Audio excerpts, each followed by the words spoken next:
welcome back to Legendary Mel Games. I'm your host, Joe. And today, we finally get to do our series wrap-up of Erik Alm's Scythe 2. Which episode made our top list?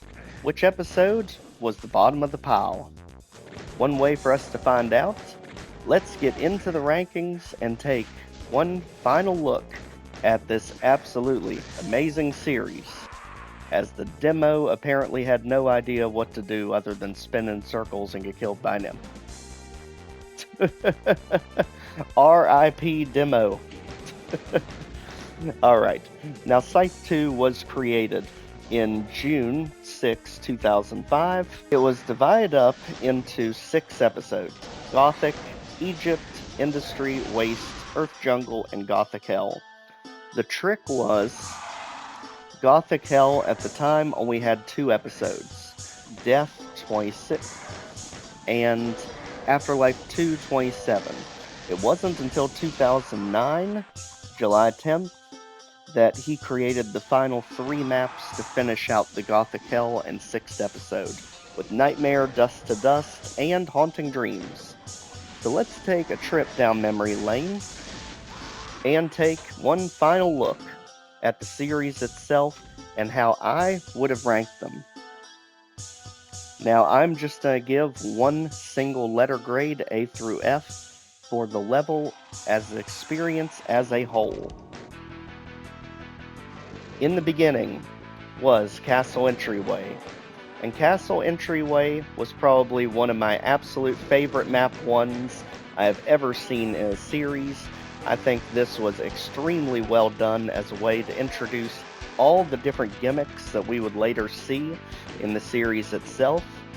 The well-hidden secrets, pop-up and teleport ambushes, basically teaching you right away that Erik Alm is here to employ all sorts of tricks to trap you in and cause maximum pain and carnage.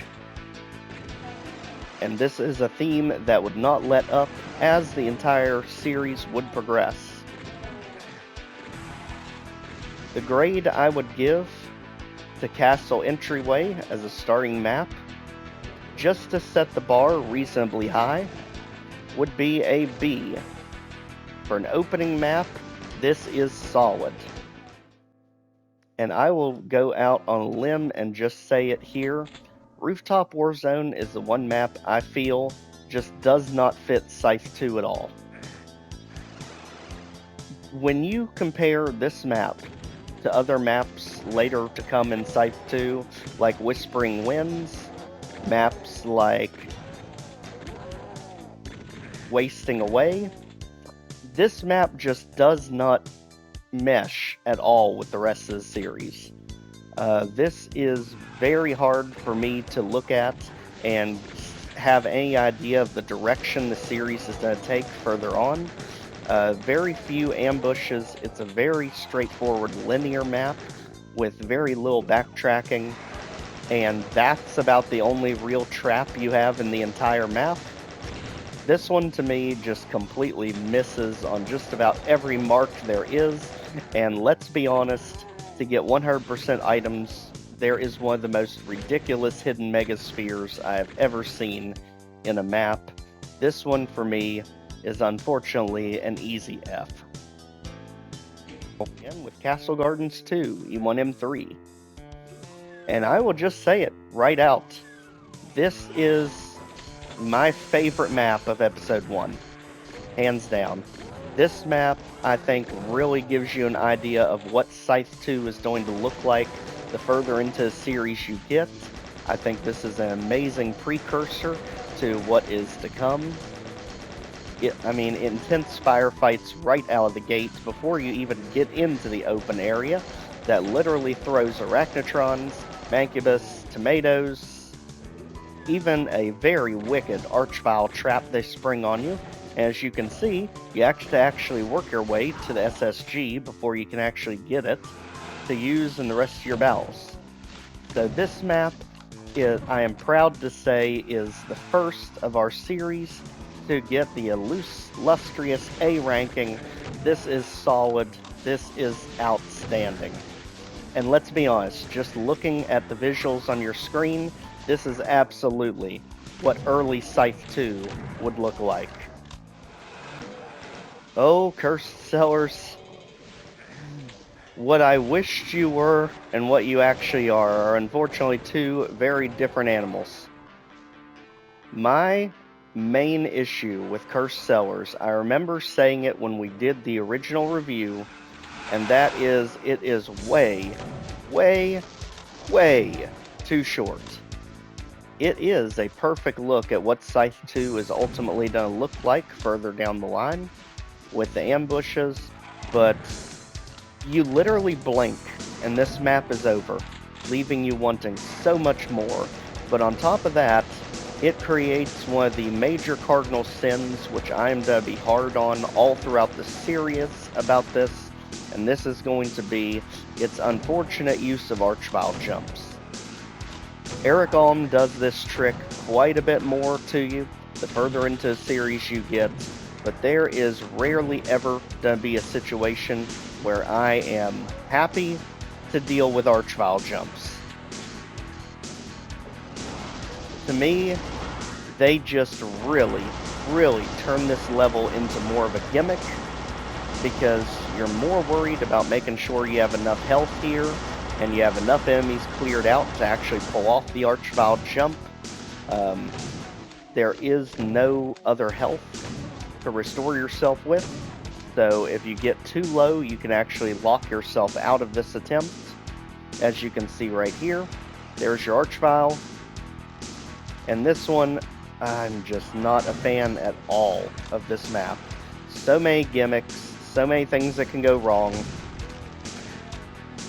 And there's even a chance, as you saw right there, when you make the Archvile jump, that you actually end up getting jumped into the teleporter, just making you have to do it all over again, assuming you have the health. This map is an absolute easy F for me. Halls of Anguish, legendary for being re-referenced at the end of the series with another mosh pit later on. Now, what you can basically do is take out the imps and replace them with revenants, take out the shotgun soldiers and replace them with pinkies, and you have an idea about what the room actually looks like by the end. But besides being re-referenced, this map is very good at getting you used to the type of ambushes you'll be dealing with as the series progresses, but unfortunately, there is a pretty big problem with it. And my main issue with this stems from the fact that, one, it is extremely short.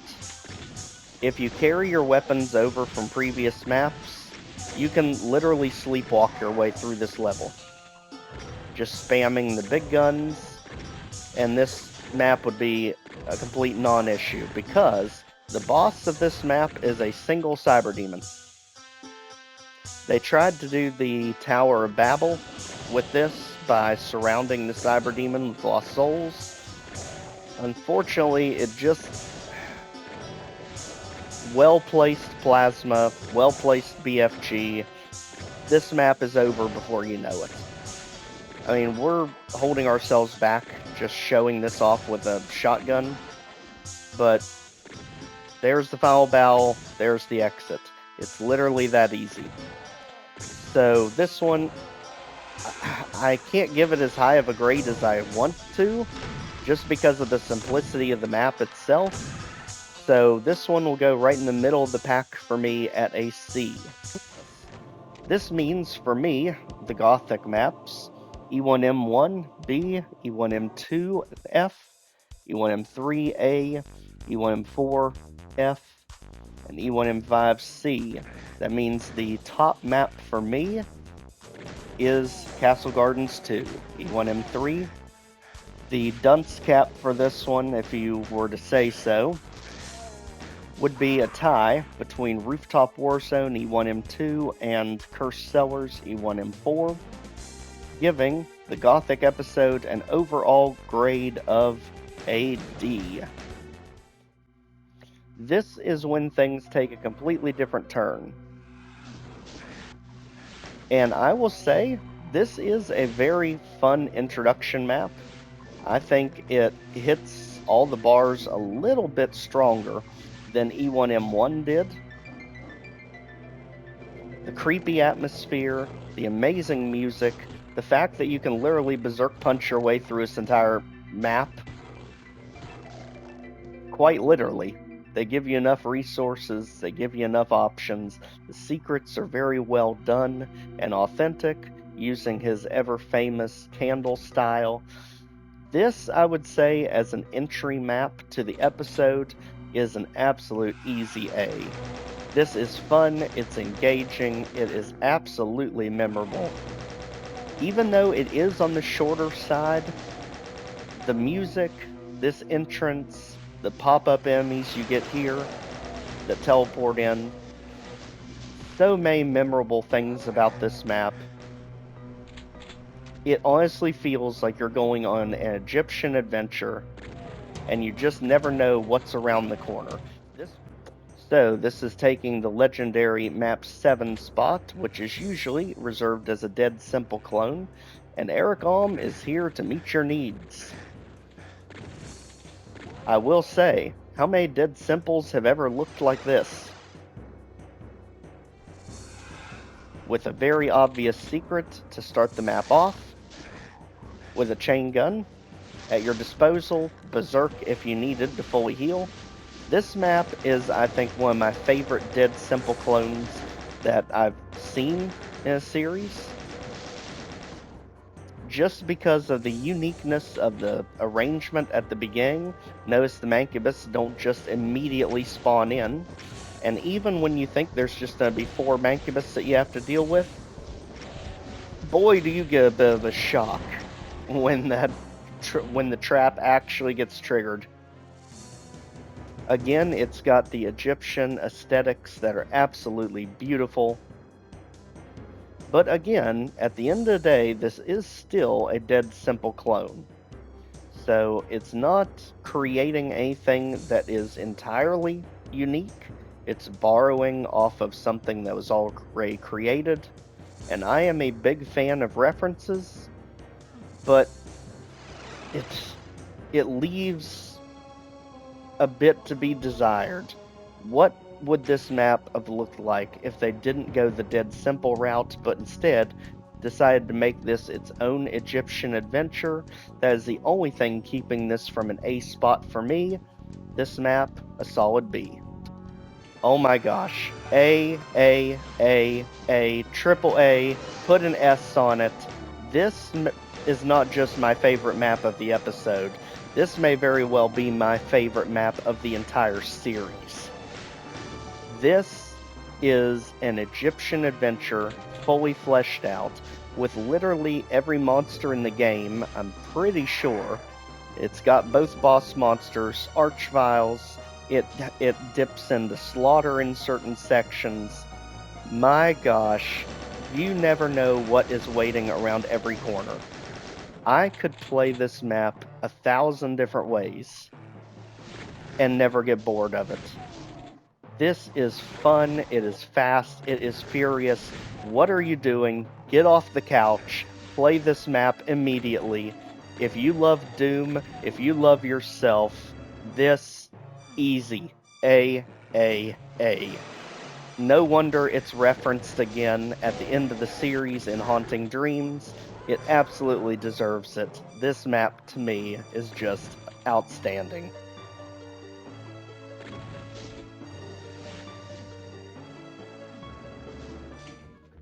Valley of the Queen has an interesting dynamic to it.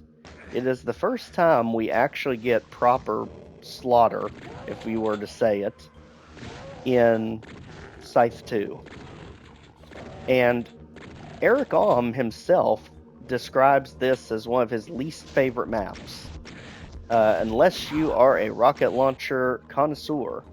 And I very well may just be that, because this, I think, is one of the perfect maps to train the rocket launcher on, which is actually going to be a very crucial skill going forward, because behind these stone areas on both sides is an absolutely enormous wave of enemies that you can just go ham on with the rocket launcher.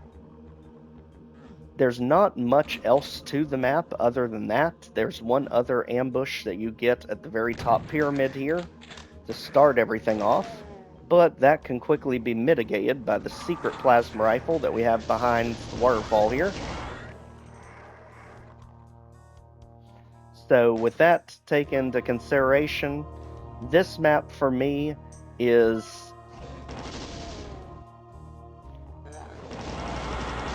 a very high C, low B, just because this one held the other standards in the Egypt episode, like the initial map 1 and Grave Robbers. It's not going to hold a candle to it, but at the same time, this also is a perfect representation of what Scythe 2 is going to turn into by the time it gets to episode 5. I go back and forth on this one. This is when it all happens. This is that initial feeling you get. You can hear the chaos unfolding outside, and then you absolutely let loose as volleys of monsters just flood your periphery from both sides. Not just there, but here as well. And this, to me, is just absolutely outstanding. Pharaoh's Tomb. Besides the creepy music and the ominous warning of cyber demons from the beginning, this map is, to me, the perfect way to wrap up an Egyptian episode. We finally got to the spot to raid the tomb itself, and it does not disappoint, with several revenants, huge pockets of monsters hidden all throughout, traps, switches, elevator rides from hell, and one very, very nasty double cyber fight to finish off the episode. This, to me, is the perfect way to end Egypt as a whole. And for that, I gladly give Pharaoh's Tomb ranking of B.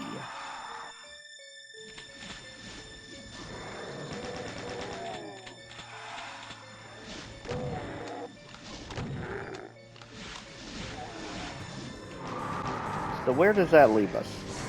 If we look at the Egypt episode as a whole, we have E2M1 with an A, E2M2 with a B, 1M3 as potentially the best episode of the entire series, E2M4 as a C, and E2M5 as a B, giving the Egypt episode an overall ranking of B. This movie, and boy, I don't know if it is just the drastic difference between these two side by side, but man, this feels almost like it should have went after episode 1. Very contrasting styles, but still very lush with enemies, very neat environment settings. This one, for me, an absolute easy B ranking. To start us off, tough encounters, very well hidden secrets, just make this an absolute joy of a first map to experience. And boy, does it live up to its name. This map is absolutely fierce. Put a BFG in your hands and it does not ensure victory. This is when you know Erik Alm is building this series up to be something quite difficult and foreboding. Very cool ambushes, and this is the map that gets the nod at the end of the series in Haunting Dreams. This one, easily an absolutely astounding and very memorable map. For me, an easy A ranking.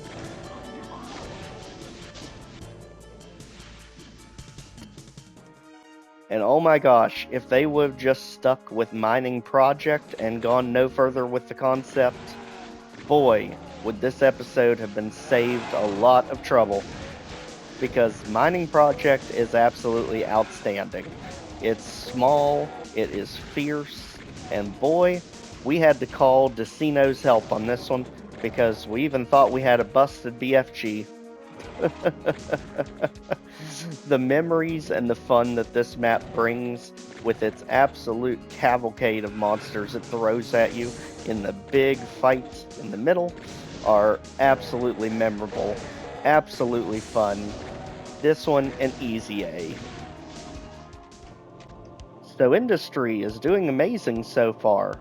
What could possibly happen when we get to the penultimate map of E3M4? The mining, the haunted mines. Well, unfortunately, this is where the entire series does a complete 180 and just jumps itself straight into the toilet to be crapped on, turned over, beaten a few times, spun around in a mixer, and then thrown right back into the crapper again before being flushed straight into the bowels of hell. What can be said? F this map. Well, not so fast. So we've got a little bit of trouble with this one.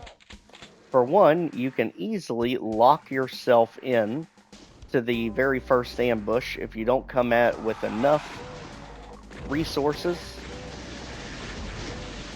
The ambushes in this map are absolutely fierce, but every time I play this map, I feel completely undersupplied and constantly find myself running out of ammo, running out of resources, no matter how frugal I try to play this map. This one is absolute torture to pistol start. Now, it's very fun if you bring in the BFG from the other levels. Then, your experience can be quite mixed. Something like this, where you bring in all of your resources from the previous maps. This map absolutely can be a ball of fun. So it really just has to do with how you play this map. If you do it from a pistol start, this map is an easy F. It is absolutely miserable to get through. But if you do carry over your resources, this map can be an absolute ball of fun.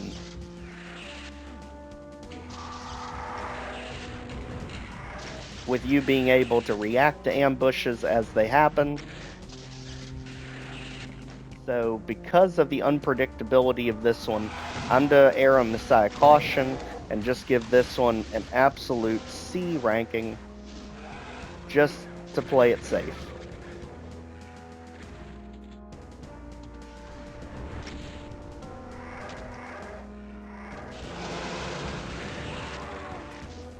So, looking at this as a whole, E3M1 we gave a C, E3M2 was an A, E3M3 was an A, E3M4 can go jump off a cliff, F, E3M5, a C. This will give episode 3 an overall grade of C. Mr. X.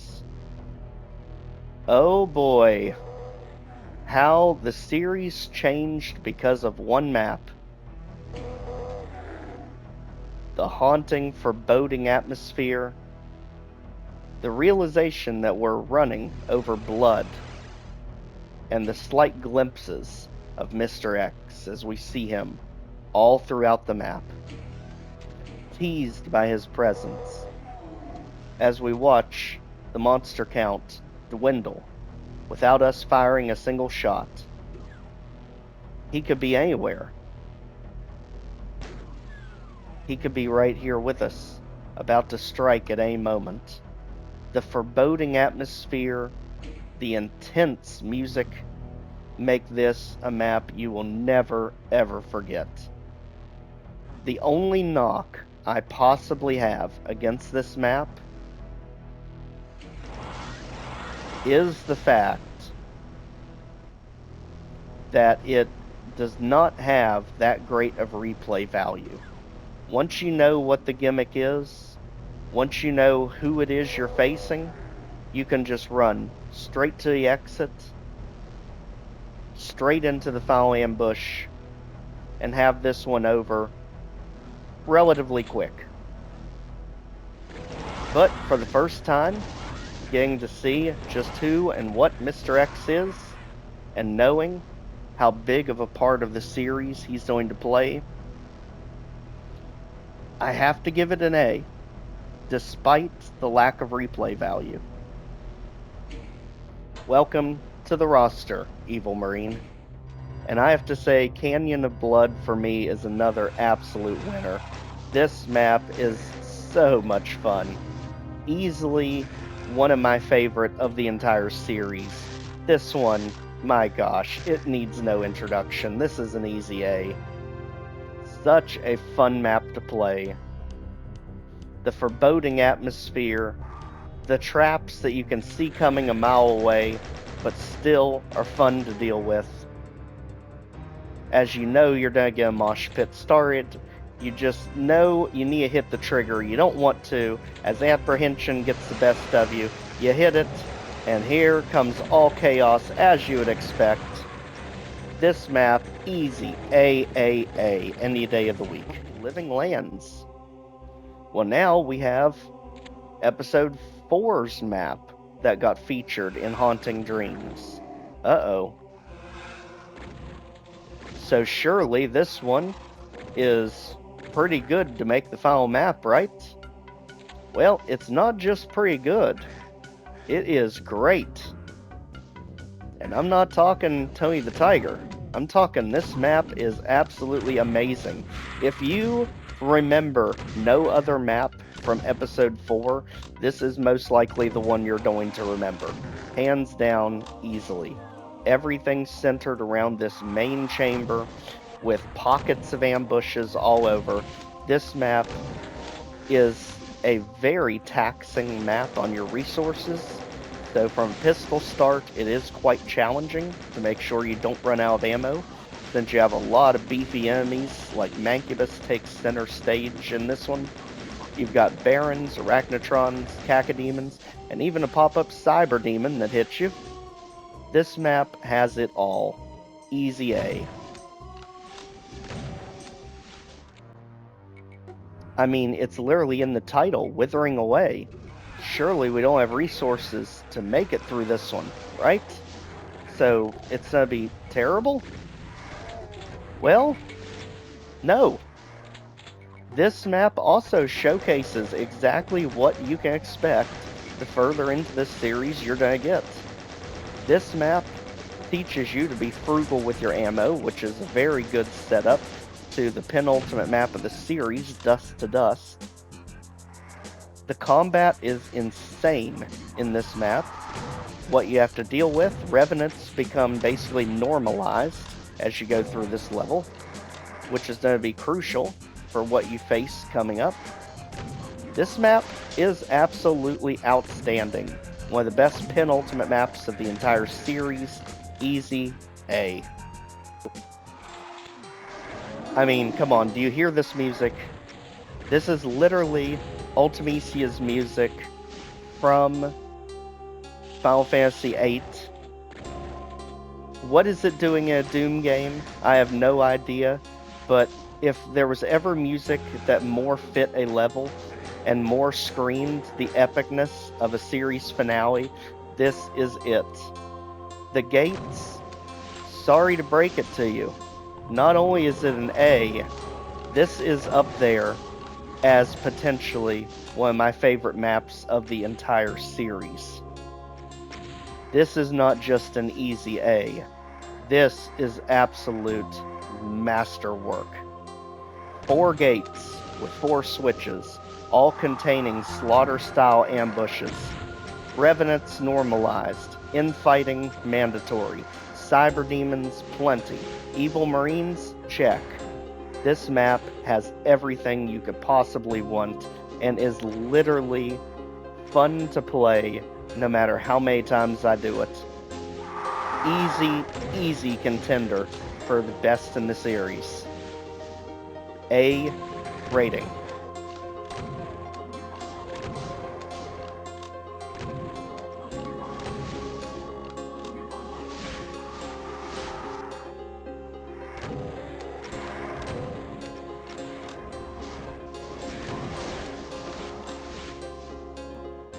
So what in the world happened here? Scythe 2, Waste Episode. E4M1A, E4M2A, M3A, M4A, and M5A.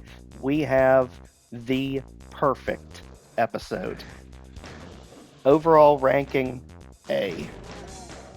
This is when Scythe 2 goes off the rails, and Erik Alm says, "You thought you were playing a fun game, did you? Well, I'm about to ruin everything for everyone." Doom Gardens is absolutely fierce. It is not anything you would expect to deal with. And from a pistol start, which you're forced to, since this is the episode beginner, you are very, very taxed for resources and immediately pinned in by very high tier monsters that all get funneled in the second you go for the key. You'll find yourself pistoling cacodemons. You'll find yourself pistoling barons. You'll find yourself pistoling revenants. And if that sounds like fun to you, well, have fun with that. Me, not a fan. This map, for me, is an unfortunate C. So maybe we didn't get the best start ever, but what about the castle base 2? E2, E5, M2. It's beautiful. Notice the lush foliage that is very good at hiding monsters. And I will tell you, this map is a lot of fun. Weapons are not easily handed out to you. You will find yourself having to slap a few enemies here and there. Although this one feels a lot more doable than what you deal with in the very first episode. This one, to me, an easy B. I bet you're expecting me to absolutely torch this map, aren't you? Considering my initial views on it when I played it, now that I know how the series ends, do I feel any different? Kind of. Maybe. Sorta. Infighting is mandatory. Carrying your weapons over is almost mandatory for most players that don't absolutely hate themselves. And do you get a great experience by carrying your weapons over? Not exactly. Because the issue is, despite carrying weapons over, you're carrying them over from 2 levels that absolutely are famous for draining your resources. So what you will have is not a whole lot to work with, making this map absolutely painful no matter how you start it off. Now, is this things we're going to be dealing with later in the series? Yes. Can I recommend this as something that's fun and engaging to play? No. D. So, how do we view something like Gaia's Temple? It does violate one of my key rules when it comes to my rankings and grades, and that is mandatory Archvile jump. Or is it? Now, the secret in this map all stems around a invuln that is in the wall over there. Typically, you have to Archvile jump to get to it, but you don't have to. There are ways to take it out without doing an Archvile jump. You can actually jump down from that ledge over there with the Hell Knights. So you have to wait until further into the map to initiate it, but that may actually be a better time to use the invuln, because then you can use it when the actual temple reveals itself, and not beforehand when you really don't need it. This map, easily an A. Oh lord, did I have nightmares about E4, E5, M5, the Forgotten City. This is when crap just got off the rails difficult. I honestly viewed this map as impossible originally, not knowing how in the world to get through this thing. just because the start is so ferocious in this map. But if you get past the initial area, this map softens up quite a bit. The beginning is just so brutal to get through. But once you get out of this initial area, it does soften up quite a bit. It never gets to a point where it's easy, so to say, but it does get to a point where it's manageable. And I remember it gives you just enough resources to get through it from a pistol start. Obviously, it'll be more fun, more engaging if you carry weapons over, so that you have something to work with. But infighting is not necessarily mandatory, it just helps with what you have to deal with. Otherwise, this one is absolutely solid. For me, an easy B. So, as a whole, how does Episode 5 of Scythe 2 stack up? E5M1 was a C, E5M2 was a B, E5M3 was a D, E5M4 was an A, and E5M5 was a B, giving Episode 5 an overall ranking of C. Oh my gosh, the memes that can be written about this level. Just getting through the first area in one piece is absolute RNG chance. And you would like to say, well, if I can get out of this initial area, if I can have the perfect RNG to get past these Hell Knights that immediately have you boxed in, surely the rest of it will go pretty smoothly, right? Until you realize you have to hit a switch around a Megawad without dying, and without making a shot, or else you get absolutely raffle stomped by revenants here in this room. As you see, this map is absolute torture to get through. There is nothing fun about death, as you would expect. This one, F. Well, we've got slappers at the Ray. We've got revenants aplenty to box you in from all sides right out of the gate. You feel like you're playing Revenant Bus, but oh boy, do you have no idea what Erik has in store for you with this one. This map is absolute master from start to finish. It is a masterpiece. There is no better representation of hell that I have ever seen in a Doom game than what you're going to experience in Afterlife 2.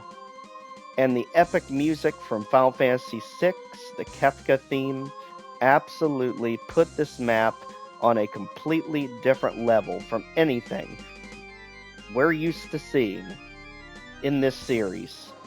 Just take one look at this area and tell me you don't feel like you are fighting the very legions of hell itself. This is gritty, it is intense, this map is absolute masterpiece. There is no better way to describe this, and it's easy to see how this would have been the entire series finale before we got the new additions, the rest of Episode 6. This one, easy A. Oh my gosh, what good things can I not say about this map? Music from one of my favorite bands, Nightwish, and literally training you on the BFG to take out just massive herds of monsters with evil marines, with Aphrits, giving you plenty of ammo, plenty of health. This is an absolute joyride, and I think mandatory for people wanting to learn to get better with the BFG 9000. There is so much fun to be had with Nightmare. It is no Nightmare like we're used to. Nightmare is absolutely fun. It's engaging, and it is a level you will never forget from this series. Easily. I mean, come on. Let's go. There's always something around every corner. So much fun. A. My gosh, if only they would have stopped there, though. This map has one issue, and it is an unfortunate, huge issue to have. And that is damaging floors. My gosh, if this map did not have damaging floors, it would be so much more enjoyable than what we actually got. This map is absolutely destroyed by the super damaging floors it has. If this played out like normal, and he kept to the theme of not having the floors in this map be damaging, I honestly think this would be in the bid for one of the best maps of the episode. But unfortunately, it just kills every bit of momentum you get in this map. Unfortunately, dust to dust. F. If there was ever an episode to pull this back from the brink, this would be it. My gosh, Haunting Dreams, what can I say about it? Amazing music, and a challenge that looks absolutely impossible from the surface. But once you delve into it, oh my gosh, this is literally one of the most fun slaughter maps I have ever experienced. And I mean ever. This is coming from someone who just last year absolutely could not stand slaughter maps, just because of the ones that I had played up to that point. This map absolutely revolutionized things for me. So much fun. This hub area giving you plenty of ammo, plenty of weapons, and ways to recover from hits. Everything tying back to this hub area. And let's not forget the different portals that need to be closed that take you all throughout your previous adventures in Scythe 2. And I'm talking getting to see again Halls of Anguish, Grave Robbers, Living Lands, Whispering Winds,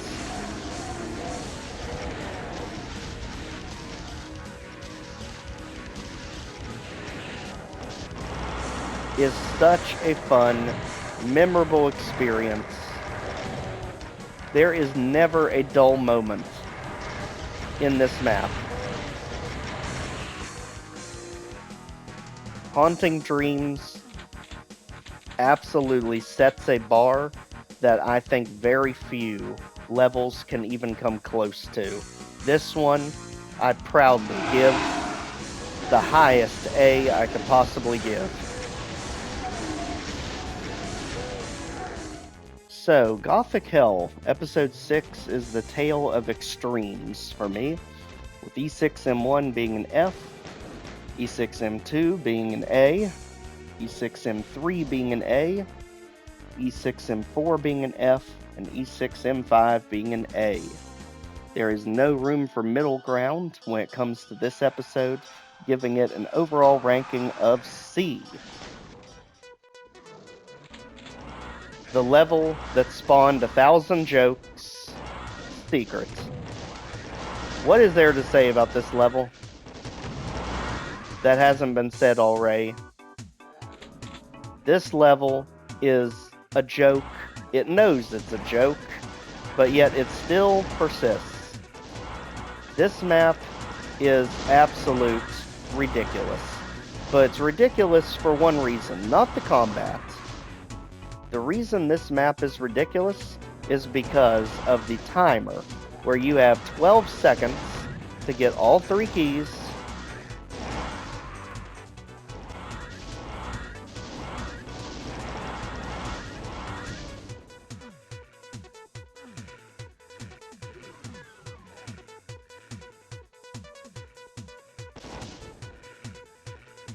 if you're fast enough to actually make it here, then congratulations. You not only unlock the secret exit, but you also have 3, 4 dancing evil marines right at your backside as you're pinned into a corner just to hit the super secret exit to take you to the other secret map.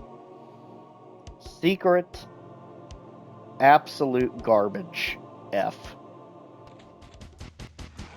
It sounds familiar. It looks familiar, kind of. I mean, is this going to be a chainsaw map? We haven't had one of those in a long time. Chainsaw maps can be fun, right? Well, is that really the gimmick that we're going for with this episode? What is the gimmick that Super Secret is trying to teach us? They've already given us one of the keys. Is it really something that's that easy? Well, if the red sky tells you anything, and you remember Warrens from the original series, then you know that we are being lied to as we speak. This isn't the exit. This is just the beginning. This is Scythe 2 after all. And we have an image to uphold. This map is, I think, one of the greatest nods to Warrens that I've ever seen. Because this looks nothing like what we just went through. But you better believe this is the real secret hiding behind Super Secret. An absolute slaughter extravaganza that is so fun to play over and over again.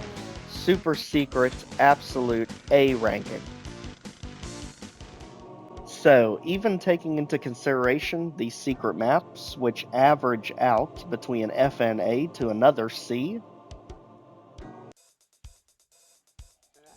we can deduce this. As for the series on a whole, we have the Gothic episode with a D ranking, Egypt with a B, Industry with a C, Waste with a perfect A ranking, Earth Jungle with a C, Gothic Hell with a C, and the overall secret maps averaging out to a C as well. That all adds up to give my overall grade for Scythe 2 as a series itself an overall ranking of C. This is from a statistical point, taking into consideration all the levels, all the maps. Now the question is, do I recommend Scythe 2? Yes. I recommend Scythe 2 to everyone who wants to improve their skills. To people that are comfortable with facing maps like this, that love going on wild, fun adventures, to ending up